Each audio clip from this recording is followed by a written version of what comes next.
Hey everybody, Mark Herman, aka LA Bengals fan on most of the major platforms. I am joined here, as always, with Jake Circus of the Jake Circus podcast, and this is a season recap episode of Jungle Talk. Yeah, I do the clapping and all that because there are people that listen just to the audio on Spotify, so you gotta have some kind of intro. I know it's very anticlimactic when you're watching us. You're sitting there looking at me going, yeah, Mark. But before I forget, if you don't subscribe, please subscribe. It's all we ask. This is by fans, for fans. So please, and help us out with the thumbs up. It helps us out with the algorithm at YouTube. And Jake, tell them where they can find all your stuff. Yep, follow me on Twitter at Jake Circus. That's where all of my stuff is. And then my podcast, Jake Circus Podcast, did a solo show yesterday, posted it yesterday with my uncut thoughts on both games. Bengals fans might not like what I had to say about our game. I am very anti blame the refs. I don't play that game. I think we had a lot of chances to win and we didn't. And you could listen to it. I think the whole Mahomes Burrow debate's stupid. It's all dumb. No one's in that guy's tier, and he finally got to us. We saw it. But go listen to that pod. It was pretty good. Eagles Niners stuff too. Pretty much just my uncut thoughts on both games, and the pod isn't stopping. We're gonna do some free agency stuff.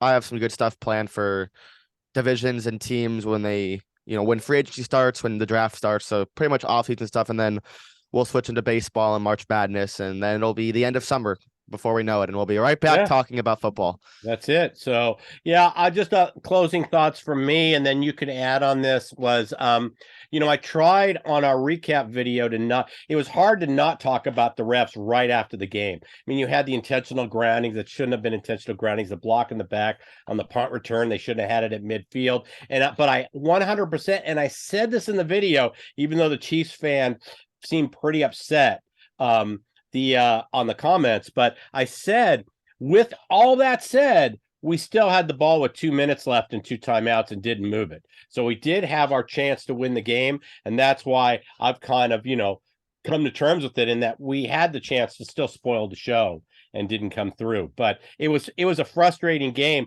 The reason why so many people are commenting is there was a lot of money on the Bengals, and you have a lot of people who with that officiating, I mean, there's nobody on either side can say that was a well officiated game. I mean, multiple 3rd and 9 stuff. It was just, everything was.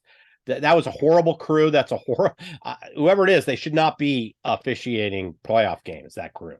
So yeah, my thoughts on that right after the game were it was a poorly officiated game both ways. And what happens when you have, the unfortunate part of it, kind of the way the tide goes, is when you have bad crews who are bad throughout the game, you're almost guaranteed to end the game in a shitty way. And that's kind of what happened. The Bengals were just unlucky, and it costed them. It could have easily, helped them out with having a bad crew at the end. But this problem that everyone wants to find a solution to, I'm not sure it's really even that fixable. I said this on my pod because everybody wants robot umps in baseball. Nobody likes anything that happens in soccer. Nobody likes the NBA refs until they watch the college refs. And then all everybody does in college football is complain about how bad their conference refs are and how everyone's conference has the worst refs. And I'm not sure this problem is fixable. And for the NFL, I think it was embarrassing because this crew is historically bad, not because of last year's Super Bowl only or this year's AFC title game, but this crew has been bad historically. And I think it was a little bit of a embarrassment for the NFL that they only had 2 games and this was the best they could do.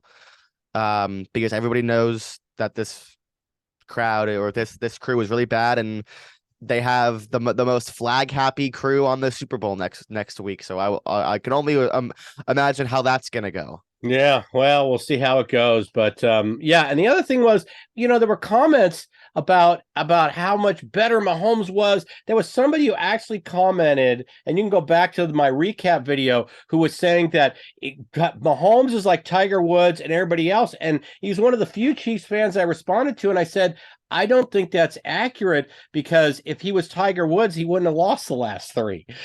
Tiger was untouchable for like 5 years in majors. I mean, there was Tiger and everybody else. That's not Mahomes. Mahomes had his one season where they and then they had a year of film. It's like, you wouldn't have lost three in a row to us if you were Tiger Woods and everybody else. So I just didn't like the analogy. It's one of the few Chiefs fans I answered. I always say Mahomes, Burrow, Allen will be the Brady Manning for the next, 10 years. Those three guys, you're going to have matchups with those three. But that was the other analogy. I all of a sudden, it was this great thing, and I just didn't agree with it. But so, it's better. That's better than Tony Romo calling Josh Allen Michael Jordan.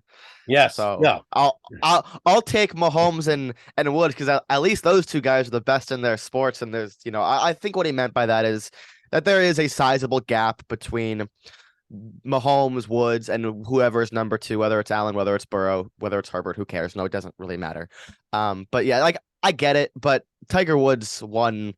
I mean, there's like dozens of articles that just say just absurd stats on Tiger Woods. Like, there's like I don't have it on me, but there's some absurd stuff on Tiger Woods and just how many tournaments he won, and he was just all the times he was number one in the world. I mean, it's absurd. There's no one else. no, Like like Tiger Woods, Tiger Woods, I think has the most impressive resume of any athlete ever, in my opinion. Maybe no. and maybe Serena Williams is a close second, but professional golf is on a completely different scale than women's tennis. So Tiger Woods is, yeah. Yeah, no. When in the Masters, there was the 5-year period where Tiger was there was Tiger and there was everybody else. I don't see that. I didn't see that comparison. Like I said, Tiger would never have lost 3 straight majors at that time period. Where here you have. Okay, here's one. So this is we're getting off topic here, but this is actually crazy. So I just searched absurd Tiger, and then first of all, it automatically attached to. Or it automatically finished with absurd Tiger Woods stats. So in the first one that came up with over the last 10 seasons, the win percentage by 54 hole leaders on the PGA Tour is 42%. Tiger Woods is 95% as a 54 hole leader. He's only lost twice. Yeah. He only lost twice. Yeah. So, like I said, that was my only comment. But other than that, you were at the game, so give us anytime game time experiences. In terms of anything you want to share about being at the AFC Championship there? Yeah, Bengals fans showed up. We tailgated with Bengals Gym. I would have guessed there was probably 4,000 to 5,000 people at its max capacity going for 4-ish hours. Really good atmosphere. Bengals fans definitely showed up. We kind of had a whole section because I was sitting up top. I would say 70-30 of our section were Bengals fans, which was pretty surprising. But obviously it was Arrowhead. There were tons of Chiefs fans. It was probably like 95-5 Chiefs fans, but randomly our section just did have a bunch of Bengals fans. So that was cool. But yeah, like I wouldn't trade anything. Like I wouldn't not go to it if I had the chance again, even if I knew they were going to lose. Right. So it was fun. Definitely a good environment. And, I would have wished to see my team hold up the Lamar Hunt trophy. Instead, I was walking out with all the other sad Bengals fans while the Chiefs fans got to stay and watch their team hold up the Lamar Hunt trophy. It was really weird. There was like tons of Chiefs fans who were chirping, walking out with us. And I was like, why are you not staying inside to watch your team hold up the trophy? Why are you walking out with us? This is like, what's wrong with you? I mean, I don't like if you're at the game. Yeah. And you don't stay to watch the trophy. Why are you even going to the game? Right. It's kind of the whole point. No, my wallpaper is still, I'm a Phillies fan, and I still have the 2008, final out with Manny Ramirez and all the Dodgers leaning on because I was right above the Dodger dugout. But I made the guy I went with stay because they said, oh, no, you don't understand. We're about to go to the World Series. This is the clinching game, and I made him stay just so I have the photograph of the last out and Wyatt Howard coming in. And it's just, like I said, you're crazy not to. Your experience was me at the Super Bowl last year when I didn't stay because obviously we weren't getting the Lombardi trophy. So I was heading out, but walking out with Rams fans, I thought the same thing. Why aren't you in there watching? You guys just got the Lombardi. We're walking out for a reason. We got kicked out of the dance. So, but all right, well, let's go through. We want to put a bow on everything and kind of bridge this into the combine, free agency, everything that's coming up down the road. We will be doing shows, 1 or 2 a month. As the news happens, we will jump on it. Obviously, our top priority is re-signing Joe, ripping up his contract, and he doesn't have to play on the rookie deal on his now that he's eligible for a new contract. So we're going to reward him. But let's go through and just briefly talk about some of the players that are going to hit free agency and whether we think they're going to stay or go. So you've got the list in front of you. So why don't you give us the player, and let's in whatever order you want. Yeah, so this is actually an interesting class because, we have Jesse, obviously, who was drafted in 2018 because we franchise tagged him. But this class of free agents is Zach Taylor's first draft class in 2019 when they didn't have, I think they did all their draft prep and they hadn't even signed the DC yet. They hadn't even signed Lou yet. Like, I don't know if you remember in 2019, the Bengals were the last team to have a coordinator opening. They were the only team to have an empty spot at a coordinator position, and then they got Lou, and the rest is history. But Jermaine Pratt, Drew Sample, guys who are still on the team, those are the only two, other than Jonah, who had his 5th year picked up, so he'll be a free agent next year. So Jermaine's a free agent, Drew is a free agent. Everyone else in this shitty draft class is no longer on the team. I mean, guys like Ryan Finley, Rennell Wren, Michael Jordan, Deshaun Davis. Oh my goodness. Travion Williams is still on the team. I guess he's a free agent too. Yeah, he's a free agent. But like at the top is Jesse, playing on the tag this year. Probably gone. His market value is going to be $20 million a year, and I don't know if he's worth it. No, we won't pay it. But before we forget, the reason why we hadn't filled our coordinator spot is we had targeted Zach as our coach, but Zach was in the Super Bowl with the Rams, so we could not do anything so we were late on the coordinator round because he was one of the last coaches hired, which is why the NFL needs to kind of level the playing field and make it so nobody could talk to coaches until after the Super Bowl, so everybody's on a level playing field. But that was the reason why we were late to the dance. So because Zach was in the Super Bowl, and that's the botched PI call. It should have been Saints. Patriots, we were cheated out of a Drew Brees Brady Super Bowl, but that was the also if the Rams got eliminated earlier, Zach would have had more time to prepare for that draft class, and maybe this draft class would have been better. You never know. Maybe they wouldn't have taken a blocking tight end in the 2nd round and used that pick on something else. You never know. We've had much better uses of our 2nd round picks since the Drew Sample pick. 2nd round, 3rd. Yeah, I mean they've done really well doing it on day 3 too. But Zach said he said countless times throughout 2019 and 2020 how much of a negative disadvantage he was, or how much of a disadvantage he was at starting, like having that delayed start to the offseason plans with a whole new staff and all that stuff. And then, the shortened offseason the year after with COVID, it was just not a ideal start to the Zach Taylor tenure. And then, here comes Joe Burrow and everything's okay. Yeah. Well, and I'm going to say something. One of the craziest things, no one even knew who Lou Anarumo was. I mean, they worked together on Miami, and Lou was the DB coach at the Giants at the time. When he went and he tapped all the people that he used to work with, and, he went and he got Turner from our O-line coach and sent Pollock walking, which was the one blunder. Was because we ended up bringing Pollock back. Thank goodness Zach admitted his mistake. But Anarumo, like I said, it might have been a gift. Maybe we don't get Aunt Lou. We don't give him a shot if Zach's there earlier. And Lou's turned out to be. I mean, gosh, I'm hoping we keep him for one more year. Romo was trying to get him an interview on TV. He's talking about all the other NFL teams. This is the guy you should be interviewing. I was like, shut up. I want Lou to get his due, but we want to at least keep him for one more year. So, and I think there's unfinished business, so I don't think he's going anywhere. But let's go through the list. Drew Sample, I only see him staying if we get a team friendly deal. I can't see spending any significant amount of money. He's got to be on the cheap if we're going to bring him back. I wanted his blocking, but we can't justify a huge cap hit for him. So. Yeah, I mean, he only played 2 games this year. He only missed 1 game in 2020 and 2021, but overall, 13 catches the last 2 years for 79 yards. He's gone. He's gone. Right. Like I said, unless they're he's not re-signing him. Unless it's a depth thing and he wants to stay and it's the because we could use the backup tight end. We certainly could use the blocking body, but we're not going to pay anything significant. So, Yep. so then we can stick with tight end Hurst. They got a great deal last year. It paid off. 1 year, $3.7 million, turned it into 52 catches in 13 games. Would have had 500 yards if it wasn't for the injury.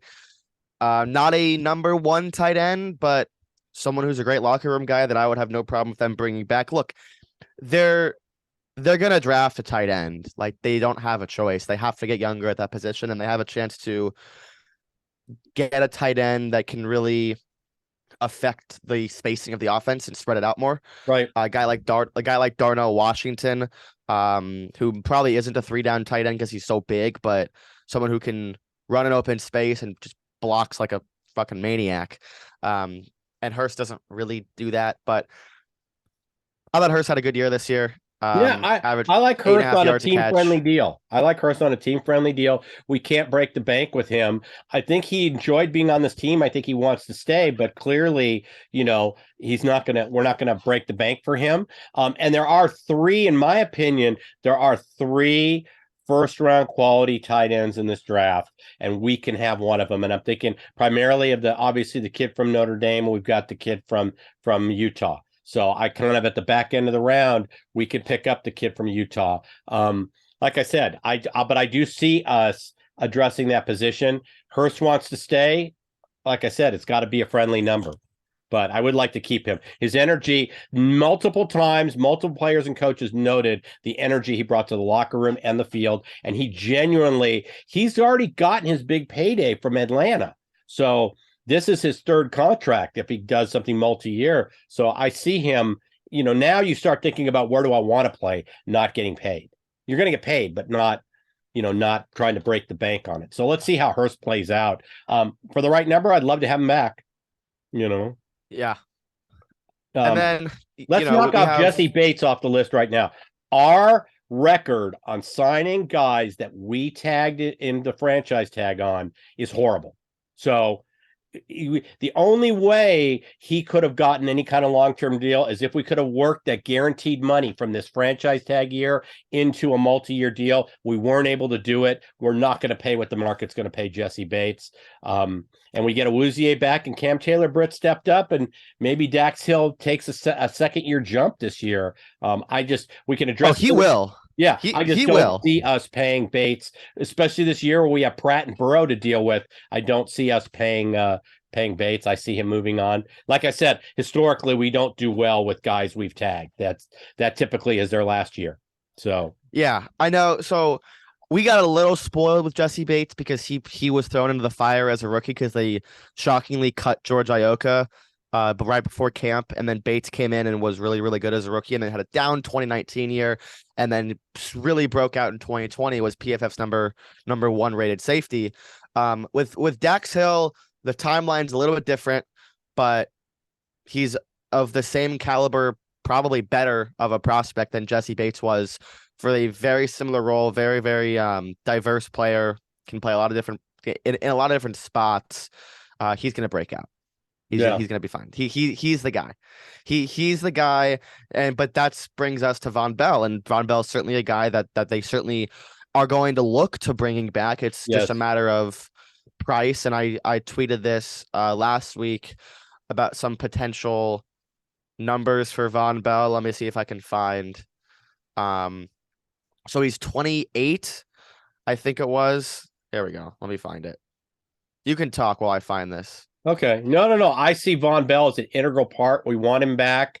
Obviously, once again, it's got to be a team-friendly deal, but he's had multiple contracts. So this is a guy that can take a little less and be in a place he wants to be in. A lot of times, like Hayden Hurst learned, you leave Baltimore, you think the grass is greener, you go to Atlanta and you hate it. You go and you do your job and you get paid and you had this huge signing bonus, but you realize you're not happy. And I think that was Hurst's kind of epiphany when he got to us was, wow, I can really enjoy being in a place again. That's something that you learn after you've done a couple contracts. Yep. So So Bengals signed Von Bell for 3 years, 18 million.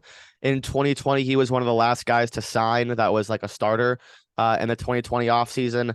No, they didn't guarantee him any money, so it was like a easy Bengals fiscally responsible decision to do because they weren't guaranteeing him anything. But he saw the whole contract because he was really, really good, really, really fast. So only 9 safeties are on a contract right now with 20 million plus of guarantees. It'll be 10 once Bates signs with someone. So Bell will probably fall into the 13 to 15 million dollar guaranteed range. And look, every year I try to make sure everybody's aware of the terms that we use for free agency because it's very, very intricate. It's not just about total money. It's not about money per year. Some of these guys only care about the guaranteed money because injuries in the NFL are very unpredictable, as they are in all sports, but especially in the NFL, when one injury can affect your whole career, they care about the guaranteed money. And with Von Bell, who didn't get any guaranteed money in his last contract, outplayed that contract, will certainly want to cash in on that guaranteed money, maybe join the not upper echelon of safeties, but definitely the tier 2 guys, which is about $15 million guaranteed, maybe over 2 to 3 years.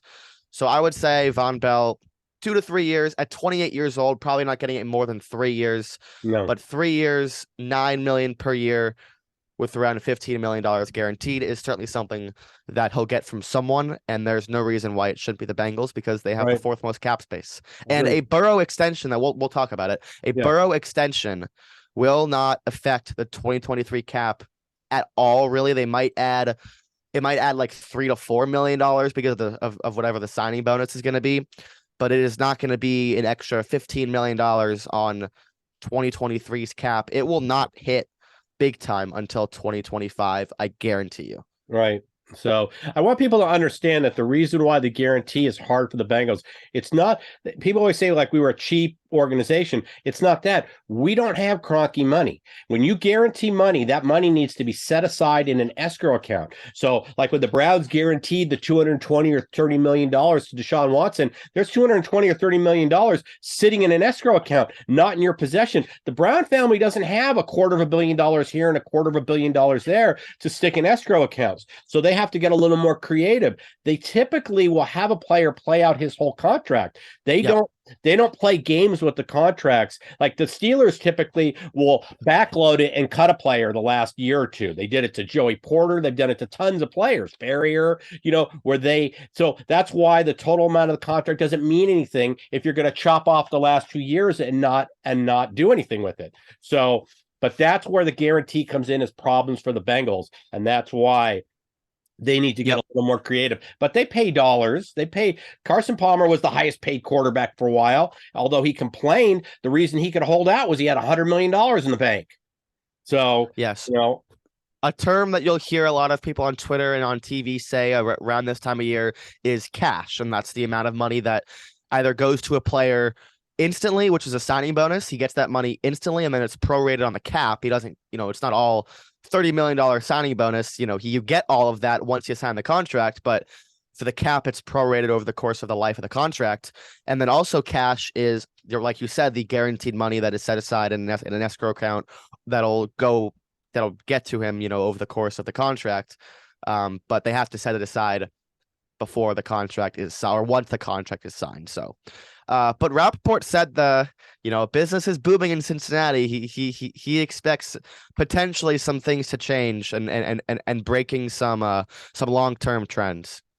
I apologize. I forgot to turn the ringer off in my office. So I do apologize. Yeah, no, it's like I said, I wish they would change the requirement rule because these teams are worth billions of dollars now. So they can guarantee it and they don't actually physically have to put the money up. You have a viable lien on the team as an employee if you don't get paid. So with the value of these things, I wish they would change that requirement because for Kroenke, for Jerry Jones, for owners like that, it's not a big deal. But for Manos on the Chargers, for us, for smaller market teams, we don't have, and family-owned teams, the Mara family, they don't have the extra $500 million sitting around to stick in escrow accounts. I wish that rule would change because, like I said, I think it does it does harm the smaller market teams. All right, we've got who else? Okay, so we took care of Bates. Who else we got in that list? Eli Apple's on that list. Okay, I think Eli Apple's gone.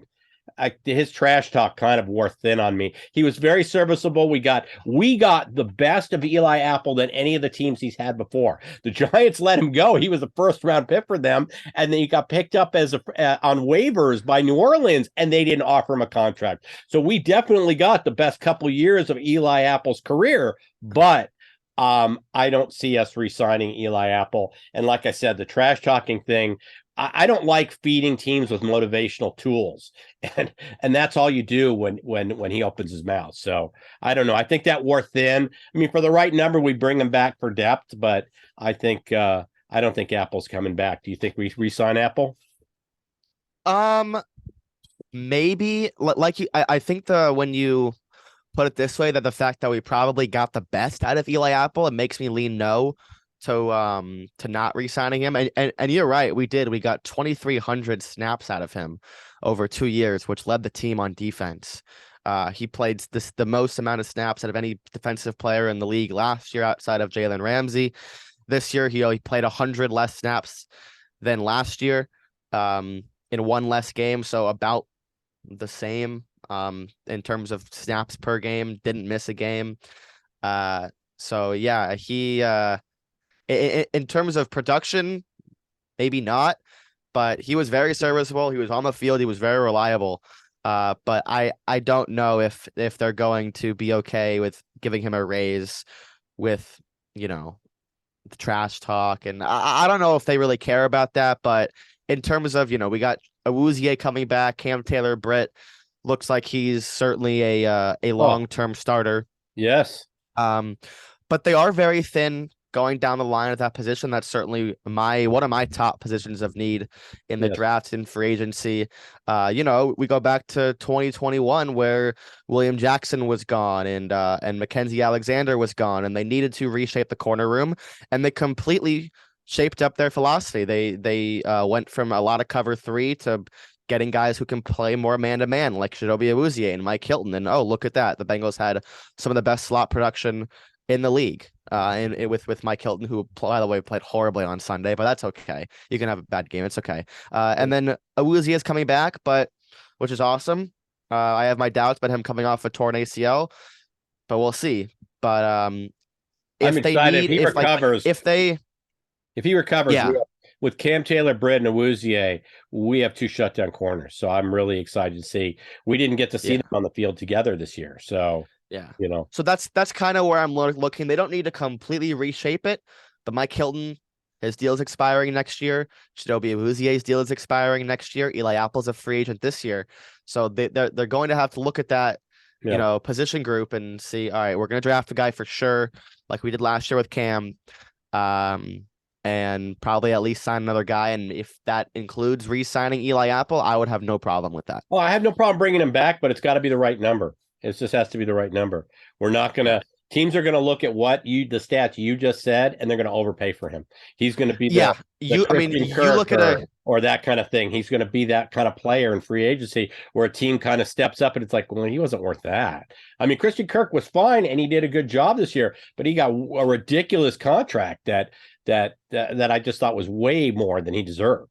So I mean, here's my thing with Eli.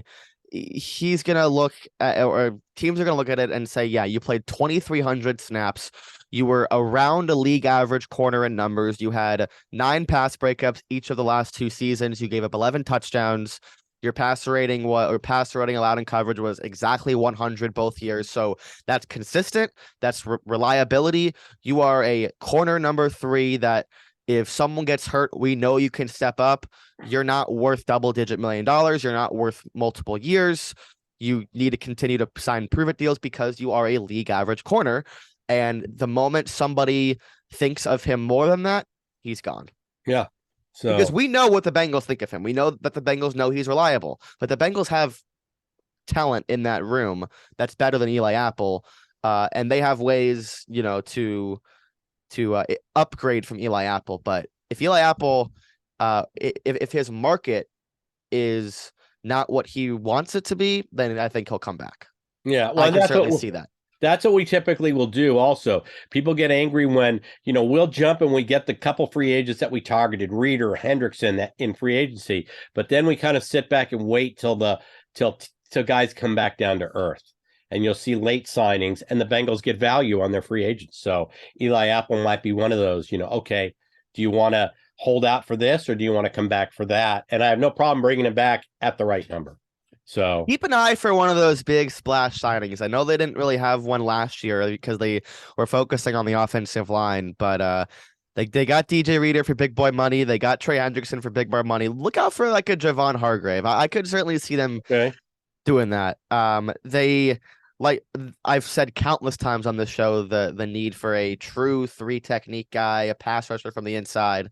They still really don't have one. PJ Hill's fine, but Javon Hargrave is an absolute superstar who's going to get paid. And the Bengals have Joe Goodberry made a good point on Twitter. He's like, the Bengals have signed guys, but they have yet to push the cap, meaning they've yet to maximize everything, restructure, and do everything they can to build the best team inside that $232.5 million range, which is what the NFL announced the cap to be a couple days ago. So the Bengals have the cap to do it. This is the offseason to really get over that hump and push the cap, and bringing in a star on the defensive line next to DJ Reader, because his contract's coming to an end soon too. Yes. So yeah, gotta pay everybody, No. So Pratt's on our list, right? Pratt's gone. Pratt is gone. I don't see us. I love Pratt, but I don't see us being able to pay him the number he's going to get. It's basically it's a numbers game. So, I've seen people say they would want to franchise Jermaine Pratt, which is not going to happen. They're not going to franchise tag Jermaine. I could see them franchise tagging Jesse Bates for a second time, then franchise tagging Jermaine Pratt. Well, and they're not going to franchise Jess. They're not going to pay him the number. What is it, 125% or something on the second franchise tag? I think it would be 20, because it's based on the top 5 out of the position, which isn't that much for safeties, but it's probably looking north of $25 million for a second franchise tag, which I don't see that. No chance. If we do franchise tag Pratt, it's his final season with us. We're just buying the Band-Aid for one more year, and maybe we see a linebacker in the draft that we're going to groom to take his place, but it would be a 1-year deal if we franchise tag him. The only way when we're talking about franchising a person, they'll work out a multi-year deal if they can avoid taking working that 1 year. Because if you had to pay Bates $25 million, you work that into a long-term deal, and then you could spread it out.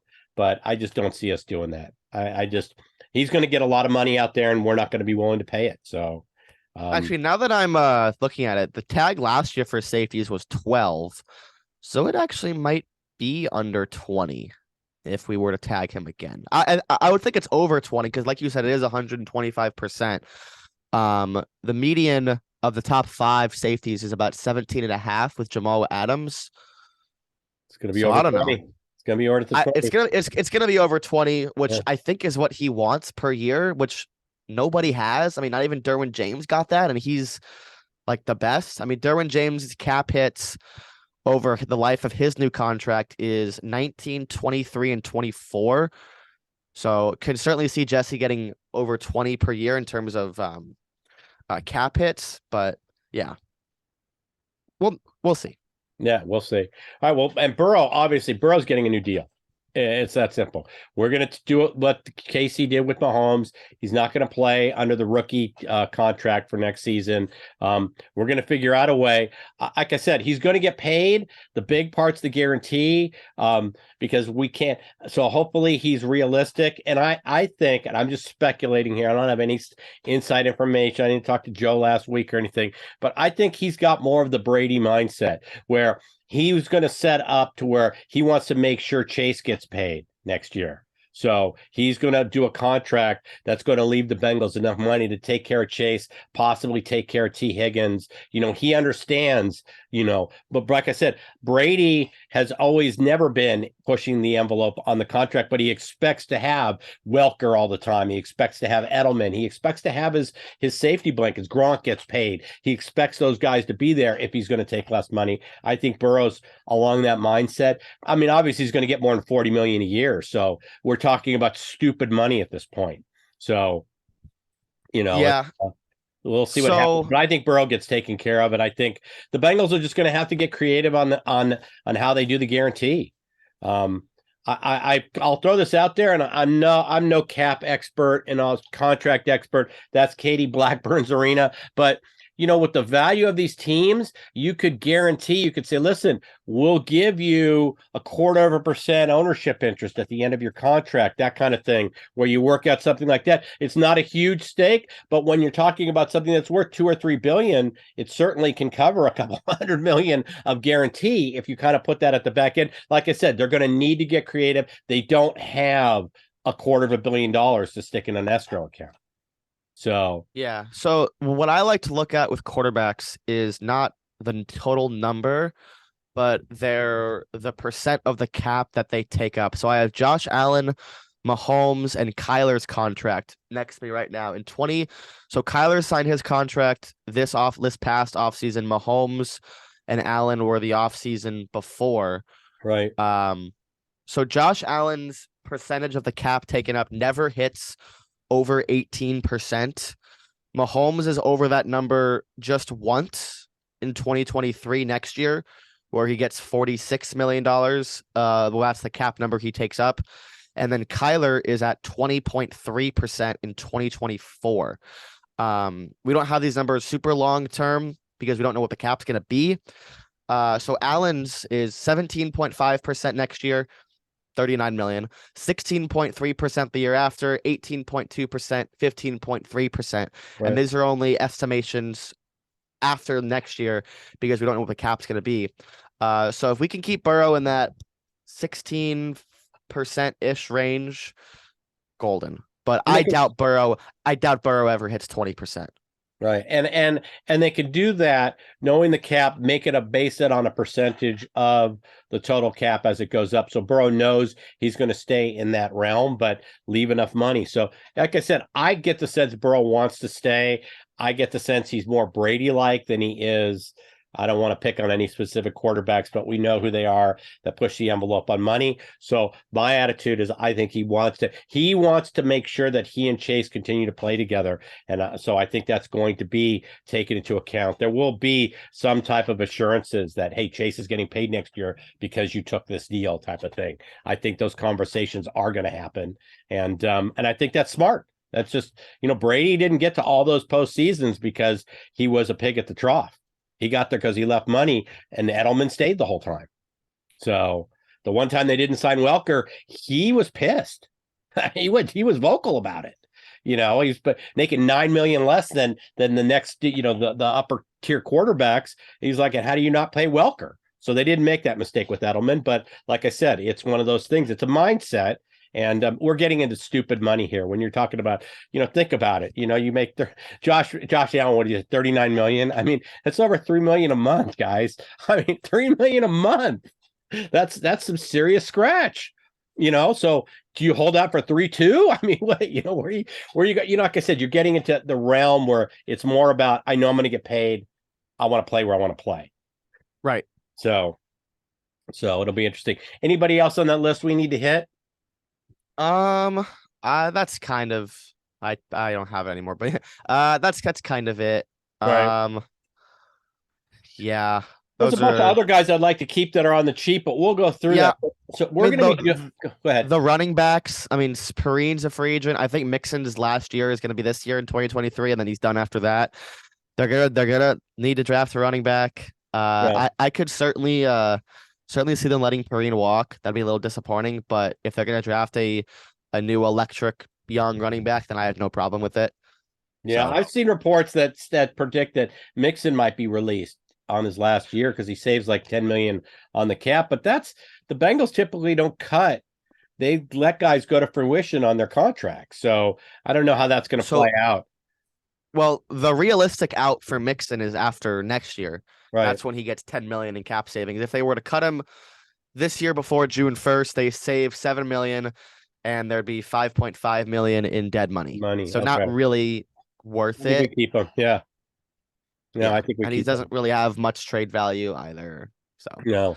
So, well, running backs, you see that you can get a competent one in the draft. I mean, there's no reason to pay the top dollars. It's really been a devalued position. So, and it'll be interesting to see. We'll get an idea. You'll get to know on the running back market what Barkley gets. Let's see what the Giants do with Barkley. But once again, we'll just see. It's a dollars and cents thing. A lot of times these guys are cap casualties. It's that simple. You can only spend so much money, and so we'll see what happens. We are going to be doing a probably something towards the end of the month, maybe early March. So go ahead, make sure you subscribe so you get the alert. We will be doing a free agency preview, free agency recap, draft preview, draft recap, and then something maybe later in this month addressing the combine, things like that. We'll play it by ear, but make sure you've hit that bell so you get the notices when we put these videos up, because Jake and I will be coordinating, and it will be fluent depending on how the news happens. So remind everybody where they can find your stuff before we go. Twitter at Jake Circus, SIRKUS, a little bit of funky last name, but not spelled exactly how it sounds. But SIRKUS, all my Bengals stuff, NFL stuff, everything on Twitter. And then my podcast, Jake Circus Podcast on Spotify. There you go. And I always have the link to our shows with Jake tagged in it pinned to my profile. So just go to LA Bengal Fan on Twitter and you can always go into Jake's feed. We'll talk gambling shows. We'll talk a lot of stuff. March Madness is coming up, fantasy football, all that kind of stuff for dynasty leagues. We'll get into all that. So please do subscribe. We'll be back as the news permits, but I guarantee you we will be doing a free agency preview. So with that, I'm going to say, hoot, everybody. Take care.